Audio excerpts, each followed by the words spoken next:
चलिए आगे बढ़ते हैं। पीसीसी चीफ गोविंद सिंह डोटासरा बीकानेर में फर्स्ट इंडिया से खास बातचीत में साधा निशाना। वैक्सीन के ग्लोबल टेंडर को लेकर निशाना साधा और कहा कि भारत के राज्यों का मजाक बनवा रहे प्रधानमंत्री मोदी। ग्लोबल टेंडर में राज्यों को पूछ रही कंपनियां कौन सा देश है, अभी मीडिया से गायब हुए हैं। आगे देखिए क्या क्या होता है। और यहाँ भी केंद्रीय मंत्री नहीं दिखाई दे रहे हैं, बाकी एमएलए एमपीज सब मिलकर काम कर रहे हैं। कांग्रेस की सरकार हर संभव कोशिश करेगी राज्य के लोगों को मिले बेहतर इलाज, इसके लिए सरकार लगातार प्रयासरत है। देखिए, पीसीसी चीफ गोविंद डोटासरा जो प्रभारी मंत्री हैं बीकानेर पहुंच गए हैं। हालांकि केंद्रीय मंत्री अभी तक नहीं दिखे हैं, वो सवाल भी लेंगे, लेकिन इससे पहले हम बात करते हैं आज का जो सबसे बड़ा इशू है ग्लोबल टेंडर। दरअसल हो क्या रहा है कि वैक्सीन के लिए अपने स्टेट से ऐसा लग रहा है इंडिया बट गया है और अलग अलग टेंडर में जाना पड़ रहा है। अरविंद केजरीवाल का ट्वीट भी आया है। राजस्थान कांग्रेस का स्टैंड क्या है? देखिए, जो ग्लोबल टेंडर में हमको जाना पड़ा हमारी मजबूरी है, क्योंकि देश के प्रधानमंत्री ने अपने अपने स्टेट्स को उनके हाल पे छोड़ दिया। जो देश के प्रधानमंत्री ये कहते थे कि कोरोना की सुनामी की लोग जो बातें करते थे वो नहीं आएगी और इंडिया में अब वैक्सीन की कोई कमी नहीं है और अपनी वैक्सीन में फ़ोटो लगाने से भी नहीं चूके, वो देश के प्रधानमंत्री जी आज छुप के बैठ गए। पता नहीं है, कहीं मीडिया पे दिखाई नहीं दे रहे हैं और हम स्टेट्स को आपस में लड़ा रहे हैं कि आप एक दूसरे की कीजिए।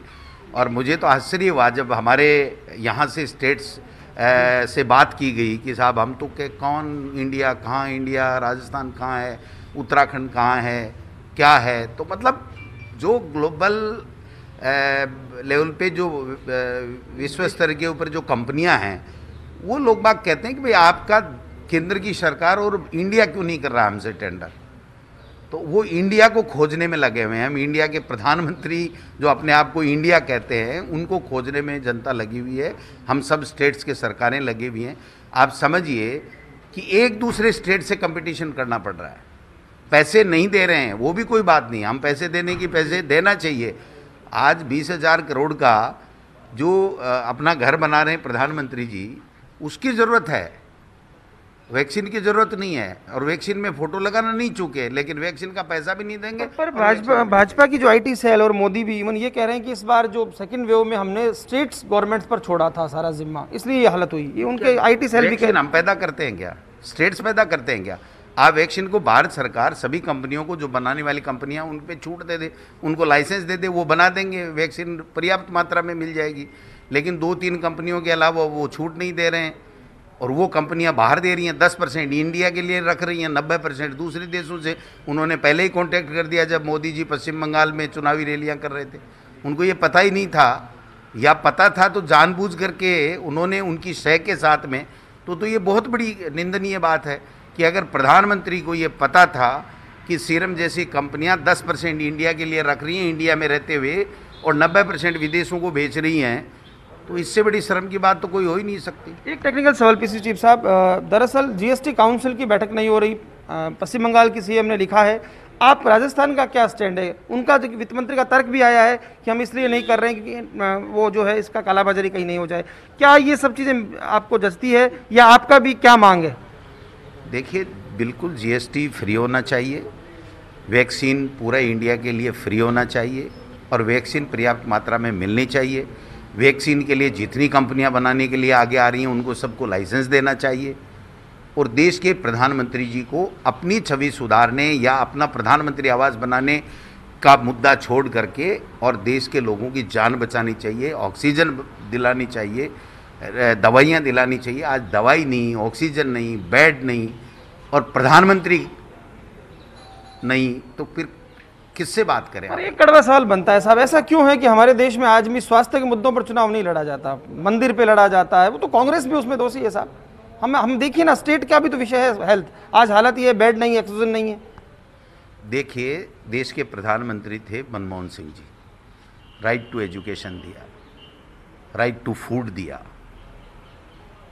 सूचना का अधिकार दिया। आप देखिए कौन कौन सी चीज़ें नहीं दी जिसके कारण से, निर्मल भारत दिया। ये सब चीज़ें, स्वच्छता का मुद्दा हो, चाहे प्रधानमंत्री आवास की बात हो गरीब के लिए, इंदिरा आवास योजना कब चली थी कांग्रेस के शासन में, कितने भवन बने, कितने मकान बने, गरीबों को छत मिले।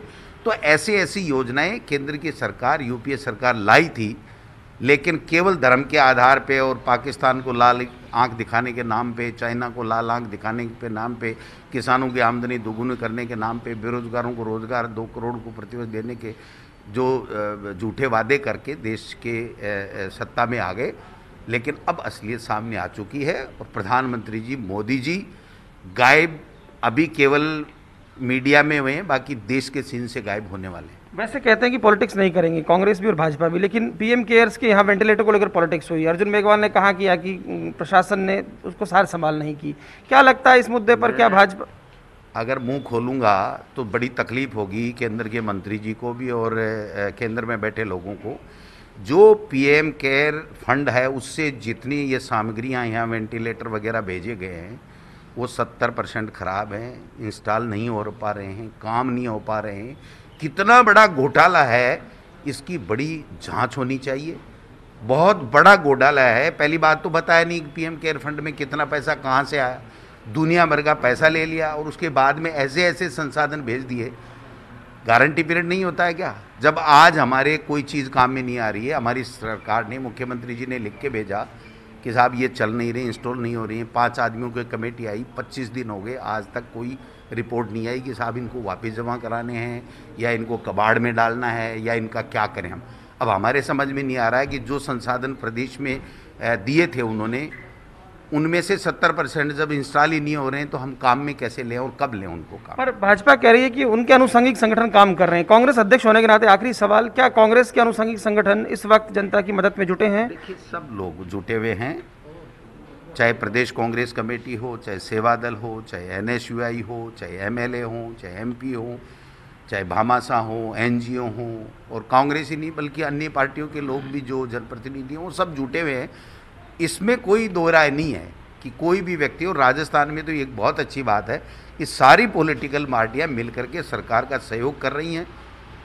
लेकिन देश के प्रधानमंत्री जी सुध नहीं ले रहे हैं, वो बात जरूर है। राजस्थानी जनता को क्या विश्वास दिलाना चाहते हैं इस मुश्किल घड़ी में आप? देखिए, निश्चित रूप से हौसला बनाए रखें, कोरोना की जो गाइडलाइन है उसकी पालना करें और कोरोना की गाइडलाइन की पालना के साथ साथ में लॉकडाउन की पालना करें और चिंता करने की आवश्यकता नहीं है। अगर पॉजिटिव की कोई सिम्टम्स हैं तो हॉस्पिटल आए, हम सब लोग मदद करेंगे और उनकी जान बचाएंगे और वापस हम लोग कामयाब होंगे, ये मेरा बात। प्रधानमंत्री जी से उम्मीद है कुछ अभी?